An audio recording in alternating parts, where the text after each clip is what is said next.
Hey, what's going on, guys? Welcome to the channel. Yesterday, we got some breaking news from UFC President Dana White. He finally confirmed the main event of UFC 293 in Australia. It will be Israel Adesanya versus Sean Strickland for the UFC middleweight title. And this is going to be my reaction and early prediction for this fight. And they also announced a co-main event for UFC 293. And honestly, looking at the card a month out, it's a bit disappointing. And it seems like the UFC is making a habit of this lately, so we're going to discuss that as well. But we thought we knew what the main event of UFC 293 was going to be. After UFC 290, Dricus du Plessis TKOs Robert Whittaker in the second round. And we thought, okay, he didn't take a whole lot of damage in this fight. We are getting Israel Adesanya versus Dricus du Plessis, main event of UFC 293. But we knew going into that fight, okay, that's kind of a quick turnaround. You know, if they're fighting in the first week of July, that's the 7th month of the year, and then the first week of September, or bleeding into the second week of September, well, that's only roughly 8 weeks out from fight to fight. Typically, these guys like 8-week training camps. And it came out a couple weeks after UFC 290. Dricus du Plessis is suffering from some lingering injuries, supposedly a foot injury, according to Israel Adesanya. He's not going to be able to make the September 9th date. And this was massively disappointing in my opinion. I mean, this is a fight that a lot of people were really looking forward to.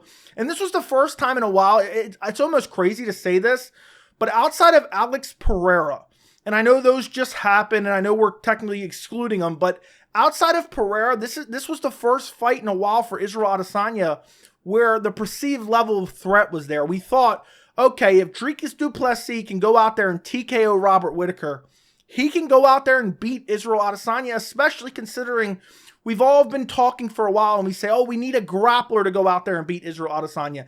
And du Plessis not only has power, but he also has excellent grappling and jiu-jitsu. So after we figured out that fight was off, Adesanya came out and said, look, du Plessis is out. He called him something else. And then he said, Sean Strickland's in, which we thought was potential when we saw, Sean Strickland versus Abus Magomedov a week before. We were kind of talking about, look, they're having these fights and they're building up middleweight contenders and they're doing Costa versus Ikram Aliskerov as well, which inevitably didn't happen. But they're building up these other middleweight fighters as a backup plan and also to build contenders for Israel Adesanya. So we kind of knew it going in. Okay, it's a quick turnaround. Most likely one of these two winners would have potentially jumped in at UFC 293 because we knew Israel Adesanya was kind of, he was already targeted to headline that event. So we knew basically anyone in the middleweight division that gets a big win in the month of July could have a potential opportunity to jump in and main event and fight for the title against Israel Adesanya in Australia. Now, one thing that first popped into my mind when this news was announced, Abus Magomedov made the biggest mistake of his life by going into that Sean Strickland fight with no cardio. And I know that sounds crazy, but think about this. Abus Magomedov, in his third fight in the UFC, could have been fighting for a UFC title. He was looking very good in that first round against Sean Strickland. He gassed out. Sean Strickland inevitably finishes him after he gasses out.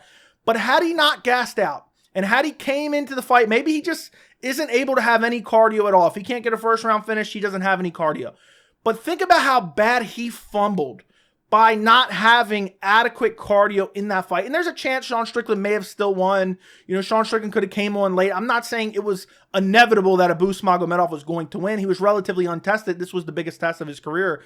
But him and his manager and his coaching staff have to be kicking themselves, because to go from unranked to literally #1 contender in one fight would have been a feat that even Alex Pereira wasn't able to do. So that would have been insanity, because you had Alex Pereira, who he fought Andreas Michailidis, then Bruno Silva, then he fought Sean Strickland, then he got the title shot. So for Abus, he had his UFC debut, then he fought Sean Strickland. So there was an extra fight in there for Alex Pereira, and Alex Pereira was a special case because of the kickboxing backstory. So massive fumble by Abus Magomedov, but also Sean Strickland, and we're going to talk about whether or not he deserves or doesn't deserve it in a minute, but he capitalized massively here, because if you look at Sean Strickland, he just lost to Jared Cannonier in December.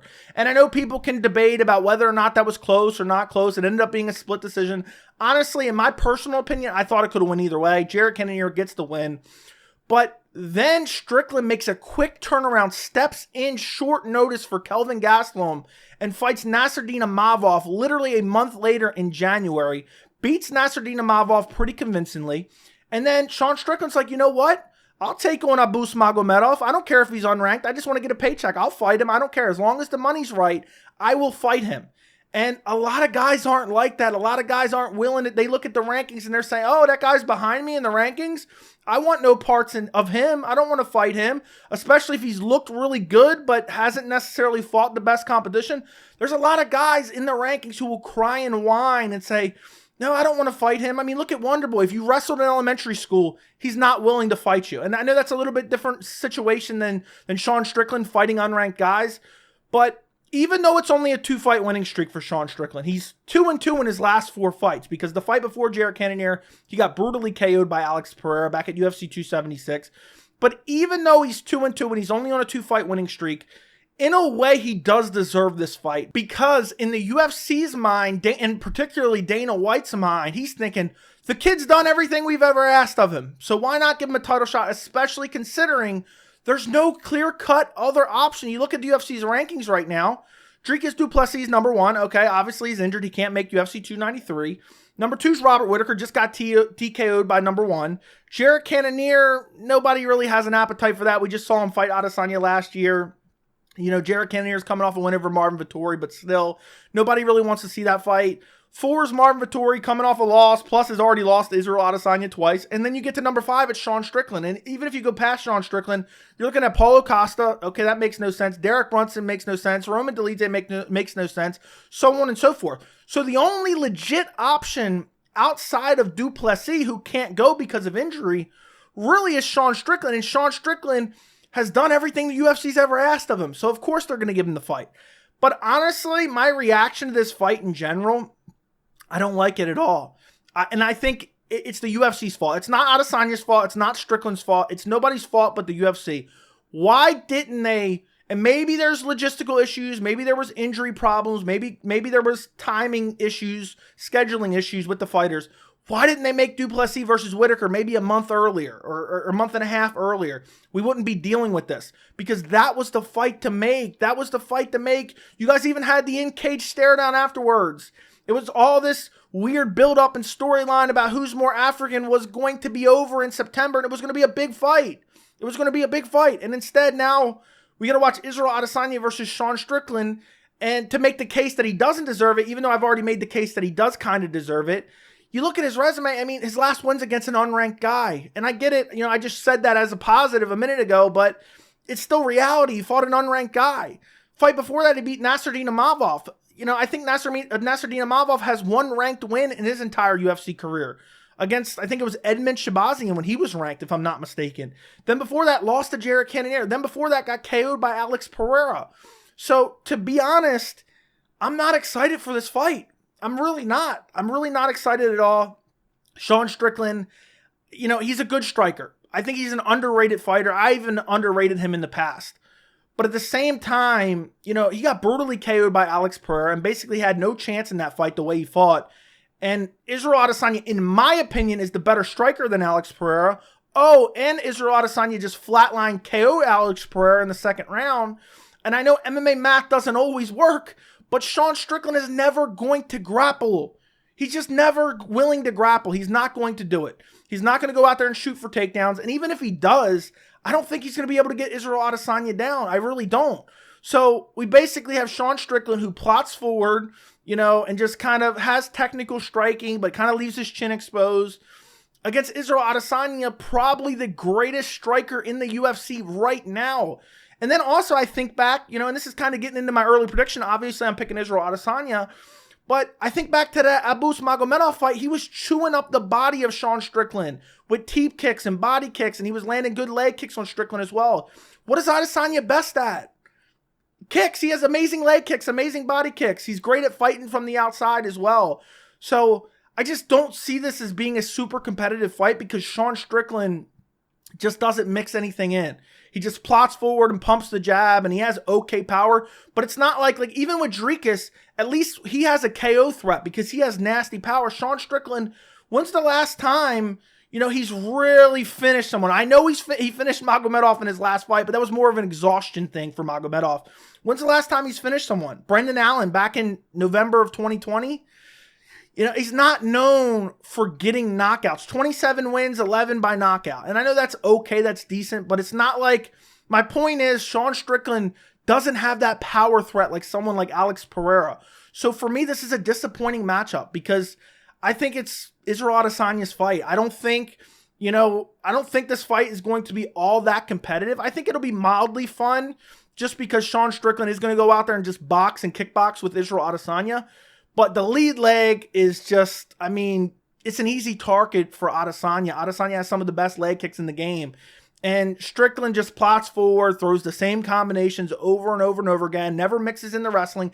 Now, maybe I'm wrong. Maybe Sean Strickland, in his mind, he's going to think, you know what, I made the mistake with Alex Pereira. I didn't mix in the grappling there. I got KO'd. This is a title fight. I may never get another title fight again. And maybe he tries to mix in the wrestling. But even if he does, I don't see him go in there and out-grapple Israel Adesanya and take him down at will and control him. I just don't think it's possible. We had Robert Whittaker try. We had Martin Vettori try. And, of course, they had a little bit of success. But Israel Adesanya was able to defend most of the takedowns. And when he did get taken down, he never really got controlled for long periods of time. So nothing about Strickland's skill set tells me he's going to be able to. Strickland has amazing defensive wrestling. He's able to stuff takedowns. And I don't think Adesanya could take him down.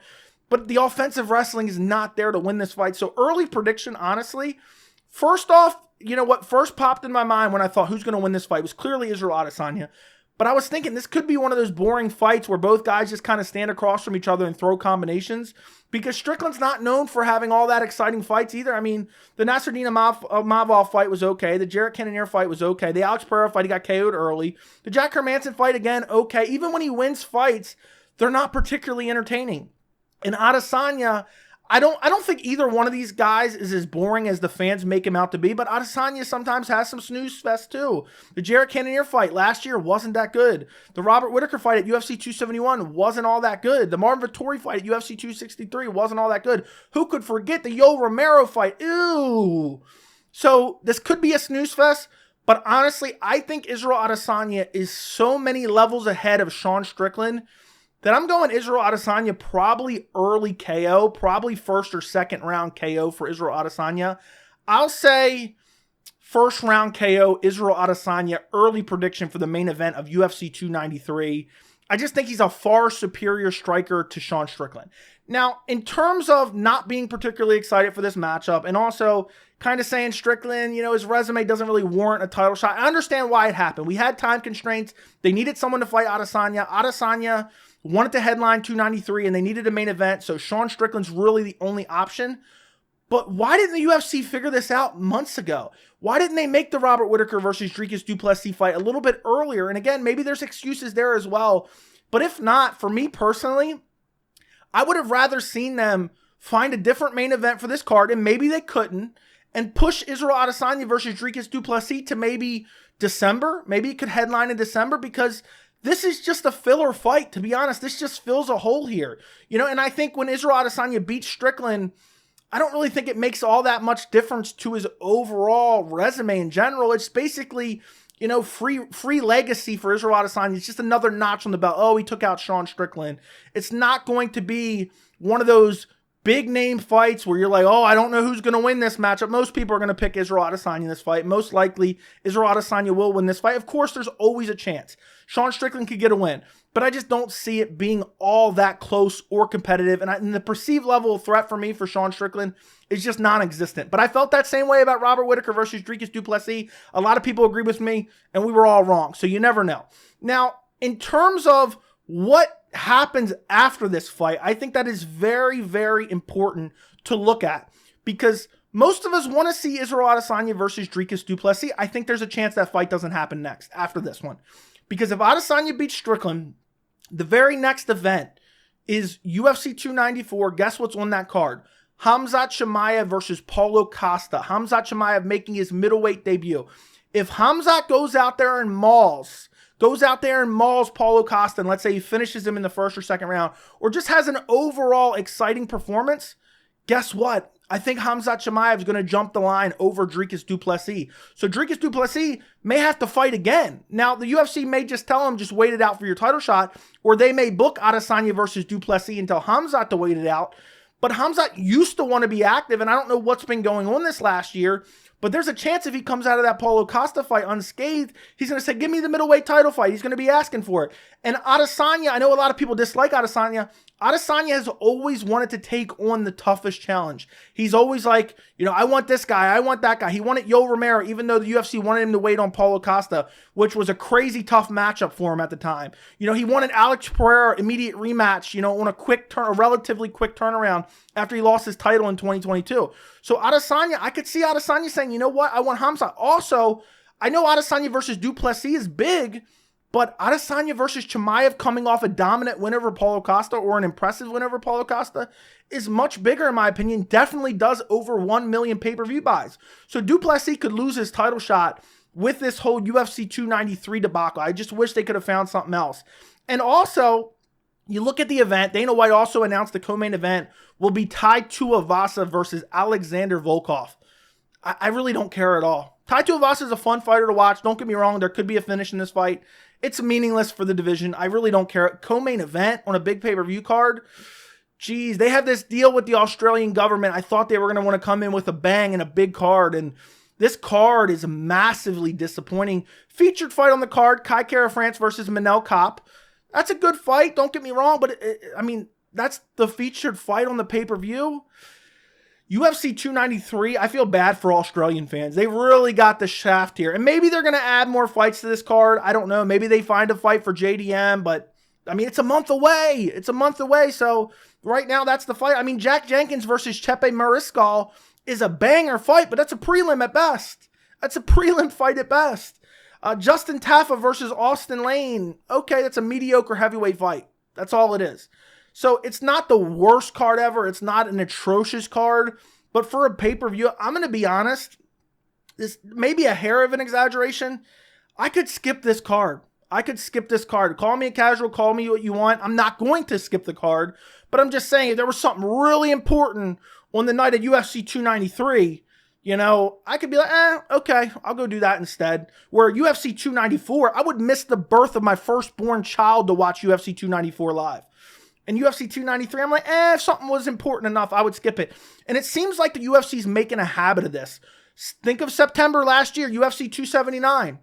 Oh, Khamzat Chimaev versus Nate Diaz. The card wasn't even announced till 3 weeks away. They had the main event, but they didn't have any of the other fights. They did Tony Ferguson versus Li Jingliang on short notice, and they did Kevin Holland versus Daniel Rodriguez on short notice. And then they ended up shifting the whole card around when Khamzat Chimaev missed weight. But it seems like they're making this a habit. And what really disappoints me, and I actually tweeted this out as well, is it seems like the UFC is just missing the mark over and over and over again, at least in my opinion. Because imagine an alternate universe. I want you to let me know, what would you prefer? The current fights we have, Israel Adesanya versus Sean Strickland, okay? Supposedly, it hasn't been announced yet, Leon Edwards versus Colby Covington for the welterweight title. And we also have UFC 295 main event, John Jones versus Stipe Miocic. Imagine an alternate universe, and I'm not saying on the same card, but I'm saying imagine these fights were booked. Israel Adesanya versus Dricus du Plessis, Leon Edwards versus either Shavkat Rakhmonov or Bilal Muhammad. The rematch would be 2 because the first fight ended in no contest. And then also John Jones versus Sergey Pavlovich. That is the world that I want to live in. And I think most people would agree with me. The only disagreements I could see is some people would say they'd rather see Leon Edwards versus Colby Covington. But for me personally, the 3 title fights that I just mentioned that the UFC is not making that make sense are far more appealing. Imagine Shavkat Rakhmonov. I know technically he would be skipping over Bilal too, but it wouldn't be as egregious because, what is he, 17-0, all 17 via finish? He just finished Jeff Neal. I would have no problem with him jumping in for a title shot against Leon Edwards. That'd be an amazing fight. I think a lot of people would agree with me on that. John Jones versus Sergey Pavlovich, much better fight than Stipe Miocic, who's been sitting out for 3 years answering phones at the fire department, coming off a brutal flatline KO against Francis Ngannou. And then Israel Adesanya versus Dricus du Plessis. That pretty much explains itself. Who wouldn't rather see that than Israel Adesanya versus Sean Strickland. And I know what a lot of people are going to say. And I don't want to make this video too long, but people are going to say, oh, the build-up's going to be so great. Can you imagine the things that Sean Strickland's going to say? Oh my God, it's going to be so interesting. I don't want to hate on you guys for liking that. There's a large portion of the MMA community that does enjoy that type of stuff. For me, if I like that type of stuff, I'd just be watching WWE, or I would just tune into some soap operas. That's what I would do. I don't care for that. I don't care. Oh, Strickland called him Chinese. That's so funny. I'm going to laugh myself to sleep tonight. No, what I care is about elite level fighters versus elite level fighters. And I wonder what's going to happen when they actually fight each other. And for me, this fight, I feel like I already know what's going to happen. And I just feel like there's so many better matchups for Israel Adesanya. Again, none of them work on the timeline, so I do understand it. I do understand it. But for me, that doesn't make it any less disappointing looking at UFC 293 and wondering what it could have been. And I don't know why the UFC continues to throw together September pay-per-views, 4 weeks out, 3 weeks out. It makes absolutely no sense. They've done it now 2 years in a row. It makes absolutely no sense. Let me know what you guys think about all this down in the comments. Don't forget to like the video. Don't forget to subscribe. And thank you so much for watching.